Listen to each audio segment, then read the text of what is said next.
Yo, yo, yo. This is your boy Kian.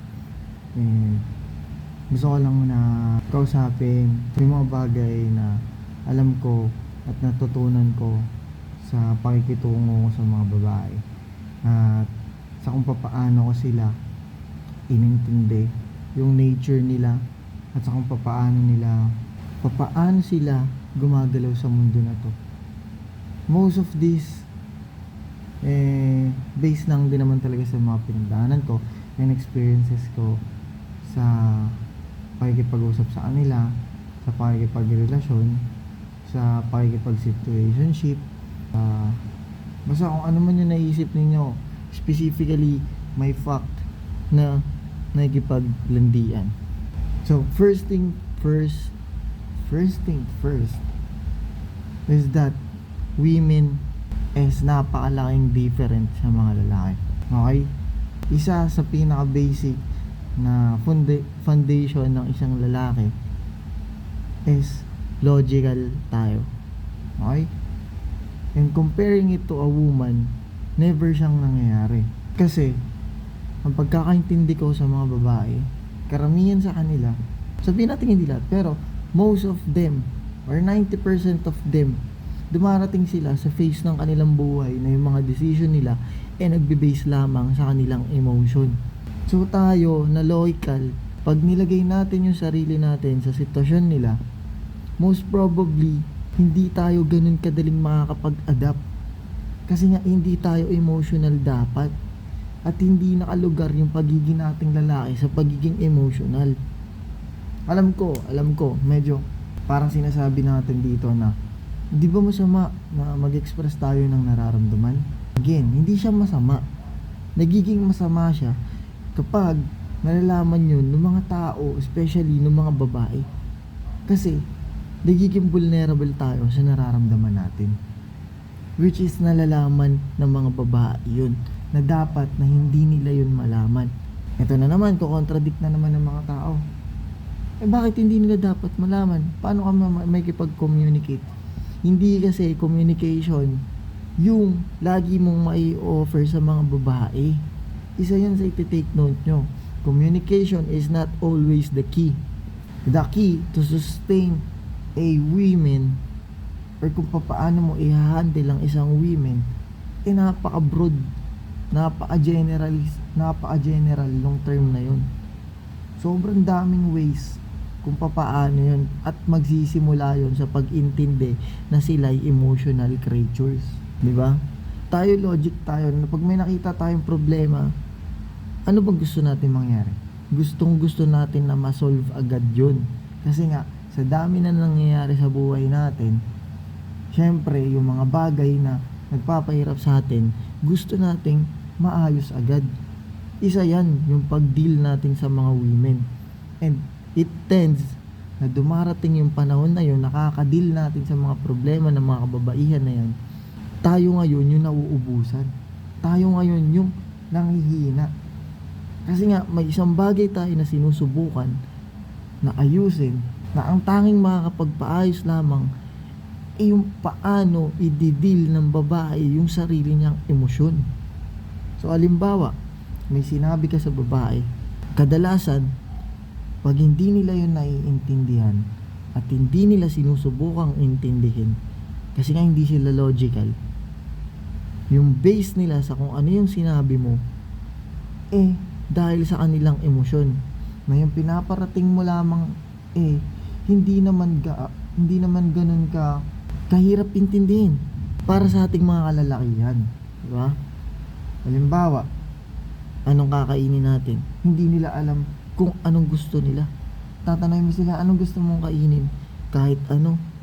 Tapos pag bumili ka ng ganito, hindi nila gustong kainin. Kasi nga, yung pagdidesisyon nila, based again sa kanilang emosyon. Yan. Kaya dito ko sinasabi na being a man, you should stick or stand up to your ground. Kasi kapag binago mo yan, may binago ka sa principle mo, may binago ka sa pag-iisip mo ng kadahilanan lamang dahil gusto mong i-please yung mga babae, bro and men, hindi yun Kasi nga, kahit na anong pagpipilit natin, hindi yun mangyayari. Kasi sarili pa rin nila yung masusunod. At saka ito pa, may sarili-sarili tayong utak, may sarili-sarili tayong emosyon. Kung ano yung nararamdaman mo, maaaring ayun yung sundin mo sa panahon na yun.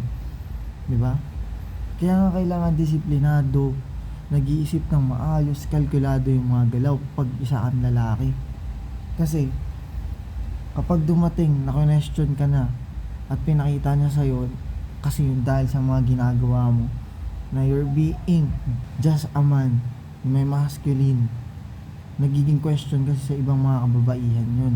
Pero kapag hindi mo binago yung principle na yun, at yun yung nakita nila sa'yo nung unang-una pa lang na nakita ka nila, most probably, hindi mawawala yung attraction nila simula pa noon. Kaya nga, paulit-ulit kong sinasabi, at gusto kong ulit-ulitin tong sabihin sa mga susunod pa na gagawin kong video. Huwag na huwag ninyong babaguhin yung sarili nyo para lang sa mga babae na yan. Kapag gusto nila, gusto kayo ng babae, sila yung papasok sa mundo nyo at hindi kayo yung papasok sa mundo nila. Kaya nga kung ako sa inyo, mas masasabi ko sa inyo na piliin ninyo yung mga babae na madalas sila yung nagkakagusto sa inyo, kasi mas malaki yung tsansa na mapagana ninyo yun at malilid ninyo ng maayos yung babae. Lahat ng to natutunan ko ay sa Plado Moto. Hindi man ako kasing galing niya magsalita, pero lahat ng sinasabi niya karamihan ay nagme-make sense tungkol sa kung papaano yung nature ng babae. Nandito kasi ako ngayon sa sitwasyon na yun, di ba? Ang palagi niyang sinasabi ni si Plado Moto, bigyan mo ng way of exit yung babae. At ako, ganun yung ginagawa o binibigyan ko siya ng way of exit. Ngayon, kapag umalis siya at mas pinili niya yung pag-exit niya na yun, tahimik tayo kasi hindi yun mag-work para sa atin. Ngayon, kadalasan kasi na nangyayari kapag binibigyan mo sila ng karapatan na umalis sa sitwasyon ninyo, sila yung nagkikrib kasi nga hindi mo binibigay yung gusto nila. So what I'm trying to say here, guys, is hindi lahat ng oras kailangan nating i-please yung babae. Most of the time hindi nga dapat. Kaya kung ano yung gusto nilang gawin, hayaan mo silang gawin nila yun sa buhay nila. Ngayon kapag dinisrespect kayo, dun kayo magre-react. Pero anong reaction na gagawin ninyo? Wala. Kasi yung cravings ng mga babae most of the time is your attention. And wag na wag mo ibibigay yun kasi yung mga normal na mga tao dyan, ng mga lalaki, yung mga sinasabi nilang white knights, yung mga sinasabi nilang simps, sila yung mga unang-unang mga lalaki na magbibigay ng attention dito sa mga babaeng to. So makukuha talaga nila yung attention na gusto nila. Pero at the very end of the day, pag tumagal yung panahon, hindi nila pa rin nakukuha yung attention mo. Mas magkikrave sila doon kahit may partner pa silang bago. And ito yung sinasabi ko sa inyo, stick to your values, men. Uunahin natin, ang buhay ng lalaki napakasimple lang. Uunahin natin ang Diyos, ang sarili, yung habit natin, yung pinagkukuhanan natin ng income, or kung saan tayo ngayon nagpo-focus. For example, ako nag-aaral ako ngayon. Ang pinaka-priority ko ngayon ay makatapos ako ng pag-aaral. Hindi yun dahil para sa magulang ko, hindi yun dahil para sa kapatid ko, hindi yun dahil para sa mga tao na sa paligid, kundi para sa sarili ko, na meron akong pangawaan at pagmamalaki sa sarili ko na kung saan ako magiging proud. Nursing student ako ngayon. And maganda yung paniguradong future ko kasi nga, alam mo yun, like, gusto ko yung ginagawa ko. Isa yun sa mga key factor. Isa yun. Gusto mo yung ginagawa mo. And turuan mo yung sarili mo na mahanap mo yung mga bagay na mag-i-improve ka. Yung mga bagay na gusto mo. Hindi yung puro babae, boy, hayaan mo yung mga babae na mag-abol sa'yo. Okay? Kasi yung emotion nila nagbabago, nagpa-fluctuate. Pwedeng mamaya gusto ka niya, pwedeng mamaya hindi na, pwedeng mamaya galit siya sa'yo, pwedeng mamaya hindi na. Tapos ikaw, dahil logical ka, isa lang yung nasa isip mo. Hindi siya okay, hindi kami okay, di ba? Tapos sa kanya naglalaro yung emosyon niya, di ba? Pwedeng sabihin niya, ayoko na dito sa lalaki na to. Ito pa, nagdi-decide ng babae, hindi agad-agad. Nagdi-decide ng babae ng pinag-iisipan niya ng matagal. Diba? Doon na rin pumapasok yung sinasabi nilang monkey branching. Ngayon, kapag hindi na safe yung nararamdaman ng babae sa inyo, to, take note nyo to, yung pagiging safe, yun yung isang reason kung bakit nagkakagusto at ginugusto ka ng babae. Nararamdaman nilang safe sila sa'yo. Hindi yung sa white knight type na nagiging safe sila na nandyan ako sa'yo palagi, palagi kitang babantayan, palagi kitang sasamahan. Hindi yun ganun yung sinasabi ko. Iba yung sinasabi kong safe, na masisecure mo yung emotion nila, safe yung emotion nila. Yun eh, kasi nga emotional creature sila. Kapag nakuha mo kung paano yung tempo ng kanilang emotions, most probably mas madali mong ma-handle yung mga bagay-bagay. Kaya nga ito guys, maging stick ka lang sa kung ano yung pinaniniwalaan mo, kung ano ka sa sarili mo. Wala kang babaguhin ng dahil may nakilala kang babae. Siguro may mga compromise, pero hindi sa lahat ng oras kailangan mo mag-compromise. Okay?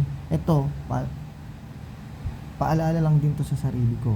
Kasi ayoko nang bumalik sa sitwasyon na kailangan ko pang i-please yung babae para lang magstay siya. Hindi. Hayaan nyo sila na umalis sa buhay ninyo, guys. Sabi nga nila, Josh on point, nila Sadaw, nila Suplado Moto, yung mga masculine type natin dyan, yung lalaki na mga nagsasalita, na malamig kang kalsada.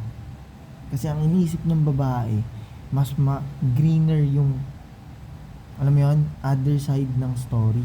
Na kapag umalis sila sa sitwasyon ninyo, makakahanap sila ng mas magandang sitwasyon. May possibility. Kasi hindi lang naman ikaw yung lalaki na ganito mag-isip. Hindi lang din naman ikaw yung lalaki na ganyan kagaling. Kasi may mga lalaki din na nag-aaral, may mga lalaki din na sinusubukan nilang i-improve yung sarili na. Which is hindi nga lang ikaw yung mga pagparamdam nun sa babae. Kaya pag may nakita sila na mas magaling sa'yo, most probably lilipat sila dun. Kasi mas makikita nila na mas maganda yung magiging sitwasyon nila dun. Kaya yun yung kailangan natin tanggapin natin sa sarili natin. Araw-araw improvement ang pinaka-goal. Araw-araw kailangan natin maging magaling. Araw-araw natin i-survive yung life. Araw-araw natin susubukan na harapin yung buhay nang ikaw lang mag-isa. Wala kang re-relyan na babae, wala kang re-relyan na ibang tao, kundi ikaw lamang yung naglalakad sa malamig na kalsada. Sila lang yung papasok sa buhay mo kung gusto talaga nila. So, ang lamang muna guys. Sobrang na-overwhelm din kasi ako ngayon. Gusto ko lang din na paalalahanin yung sarili ko na ganito talaga yung sistema ng mga kababaihan. Na ganito sila kahina, na ganito tayo na dapat na maging mas strong. Kasi kung gusto natin maging leader, we should be strong and we should stick on our principles. Yun lamang guys. It's your boy, yun, Kian. Kaya focus on you, focus on yourself,